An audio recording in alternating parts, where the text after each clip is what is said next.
Aux sceptiques d'il y a quelques années, 2019 me semble avoir fait une nouvelle fois la preuve du rôle et de la place du Sénat.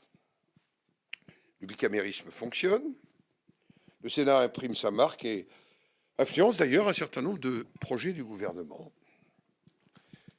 On n'a jamais joué l'obstruction, c'est paradoxalement à l'Assemblée nationale que les débats parlementaires prennent du retard. Vous êtes des observateurs. Je vais prendre deux exemples.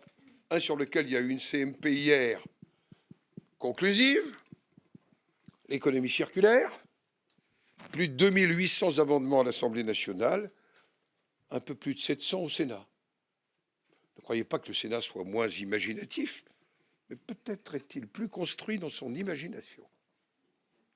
Sur la santé, sujet qui demeure, il n'était que d'entendre les questions au gouvernement hier, l'Assemblée nationale, plus de 2000 amendements, un peu plus de 800 au Sénat. Le Sénat a conclu les accords sur la majorité des textes, et je rappelle simplement, parce qu'on n'a pas ce chiffre-là, 76% des textes ont été adoptés après accord entre les deux assemblées.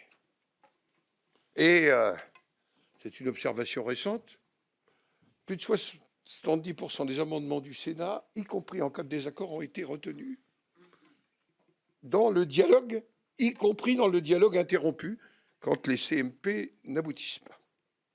Je me rends quand même quelques exemples. Engagement et proximité, énergie et climat, fonction publique, biodiversité, taxe GAFA, école de la confiance, et bien sûr l'an dernier, les mesures d'urgence dites gilets jaunes. Je crois vraiment que l'obstruction, ce n'est pas génétiquement notre ADN. C'est vrai que nous disons non, tout au moins la majorité sénatoriale et même au-delà, quand ça nous semble contraire à l'intérêt du pays. Je pense, parce que nous sommes logiques, y compris dans l'examen du budget, nous prenons la diminution de la dépense publique et nous avons un budget qui augmente. Nous proposons des mesures de diminution de la dette. Comment accepter un budget qui le creuse? En PLFSS, je vous rappelle quand même que nous ne pouvions pas voter un budget dont il était annoncé pour le surlendemain qu'il allait être profondément modifié, notamment pour l'hôpital. Mais en même temps, sur le PLFSS, nous avons été logiques par rapport à la réforme de l'assurance vieillesse et des retraites, parce que pour nous, majoritairement, la question du paramètre de l'âge, celui du niveau des cotisations, celui du niveau des pensions, celui, au travers du paramètre de l'âge, de rediscuter de pénibilité, de carrière longue, tout ceci faisait partie de ces logiques. Alors, dans le calendrier parlementaire,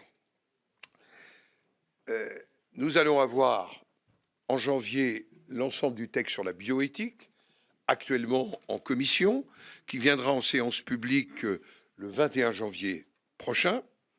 Nous allons avoir en février, en première lecture, c'est au moins ce que le Premier ministre m'a dit au début de cette semaine, des textes sur le parquet européen.